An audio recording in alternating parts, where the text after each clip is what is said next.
Quando eu fui pra terapia, ela falou assim, escreve a vida da sua mãe aqui. Aí eu escrevi. Minha mãe trabalha em banco, no banco tal. Minha mãe trabalha o dia todo, nunca tem tempo pra nada, sustenta a nossa casa sozinha, cuida né, de mim, das minhas irmãs, tá sempre cansada, estressada, mas é uma pessoa muito boa, ajuda todo mundo, não sei o que, não sei o que. Deu um mês depois, ela falou assim, Ana, escreve como é que tá a sua vida aí.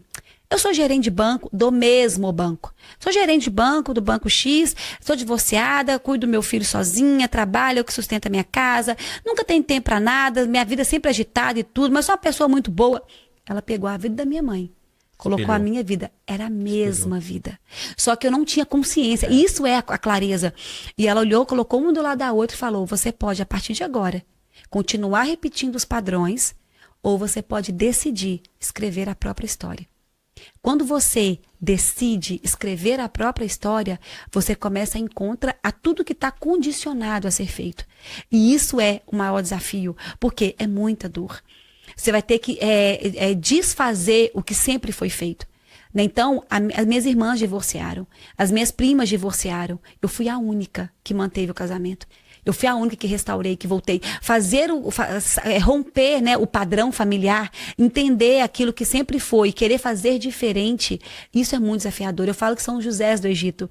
Né? Toda família tem um José, aquele que se levanta para ir contra o que todo mundo... Aquele que aguenta o tranco, sabe? Que aguenta a dor mesmo, que vai lá e faz diferente, que assume essa posição, que aguenta ir para o fundo do poço, né? Que aguenta o que precisa viver, a dor que precisa viver, mas para curar. E a gente cura mesmo, sabe? As gerações que vão vir depois de você, as gerações passadas, existe essa cura familiar que a gente assume, mas não é fácil. Sabe o exemplo que eu gosto de dar? Eu tava conversando com o seu marido aqui em off e, assim, teve uma vez que nós estávamos, o meu pai, sabe, um baiano retirante, eu posso dizer isso, que foi para São Paulo, gente, sabe, bem humilde, eu vim de uma umidade muito grande.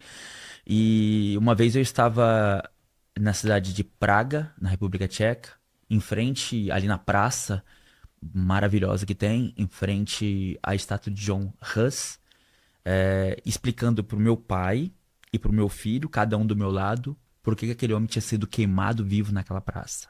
E naquele momento a frase, eu quero ser a curva do rio, sabe, da minha família, fez efeito para mim. Que a partir dali eu consegui ver claramente que 3 gerações extremamente diferentes umas das outras. Sabe, um neto de escravo com alguém que já cresceu com uma vida diferente, com meu filho. Hoje vivendo aqui com uma vida muito diferente daquela que eu tive. Que vai ter uma vida diferente porque você decidiu fazer diferente. Sobretudo porque eu decidi. Entendeu? Eu tive essa consciência. E aí eu consegui enxergar isso. O que é você sair fora da linhagem. Né? Como você falou de José, né? Com toda a história, ele sai fora daquilo ali. Opa, peraí. A partir daqui, eu tenho uma experiência muito legal, assim, sabe? Que nós crescemos com coisas que vêm lá de trás. Por exemplo, eu sempre bati no meu filho mais velho, porque eu aprendi que para educar você precisa bater. Mas até o momento em que a minha esposa, com uma sabedoria muito grande, falou assim, cara, vem aqui. Você não gosta de confusão. Você tem uma briga no sul, você tá no norte. Você nunca brigou com ninguém na sua vida. E olha de onde eu vim, normalmente nós brigamos muito. Por que você bate no seu filho? Eu falei, sei lá, porque eu quero educar eles. Ela falou assim, tem certeza? E esse negócio ficou encucado na minha cabeça. E mexeu comigo.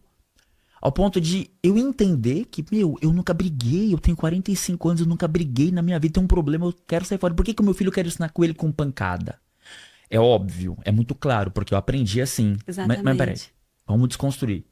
Então, nessa minha luta contra eu mesmo, então liguei busca, um dia, né, de liguei autoconhecimento. pro meu pai e falei, pai, eu tô escrevendo um livro aqui, e eu queria que você me falasse algumas coisas, cara. Ele falou, o que foi? Eu falei, como que era com o seu pai, o vovô Dezinho? O nome dele era Isaac, mas chamávamos ele de Dezinho. Como que era você com ele? Ah, gente, foi criado num regime muito duro, cara. O meu pai, ele chegava em casa, ele tinha um bigode, ninguém nem olhava pra ele. E foi me contando exatamente da maneira em que eu fui criado. Exatamente. Exatamente, ele se replicou. E você apanhava? Muito, apanhei pra caramba. E ele, quando ele chegava, se a gente não fizesse aquilo que ele queria, ele acabava com a gente. Beleza. E o seu avô? A história conta, as pessoas contam, né, que foi escravo e, putz, apanhou pra caramba, vivia numa senzala e foi me contando aquilo. Automaticamente, eu fui ligando toda essa minha... Seu comportamento, né? Eu não vou nem falar comportamento, mas acho que essa é em uma índole, porque você segue isso. É, Ela tá ali- inconsciente. ela vem, vem aonde? No genes. É, você vai Então, seguir. eu queria bater os meus filhos, porque eu aprendi que pra você educar alguém, você tinha que bater. Mas essa é a fase preguiçosa. Uma frase preguiçosa das pessoas. Exatamente. Nós usamos isso. Por quê? O que é mais fácil? Força, o jeito, amor e coração e tudo isso. Força. E aí eu fui entender que o meu bisavô apanhou pra caramba quando eles fugiam, que os capatazes encontravam eles no mato, desciam um cacete neles, e eles aprendiam que por causa da pancada, eles não podiam fazer isso mais. E eu trouxe pra mim, com meu pai. Eu apanhei muito. Tudo que você imaginar, eu apanhei nessa vida. Pode colocar tudo que você imaginar, fio pelado, apanhei. Jesus. Hoje dizem que as crianças são...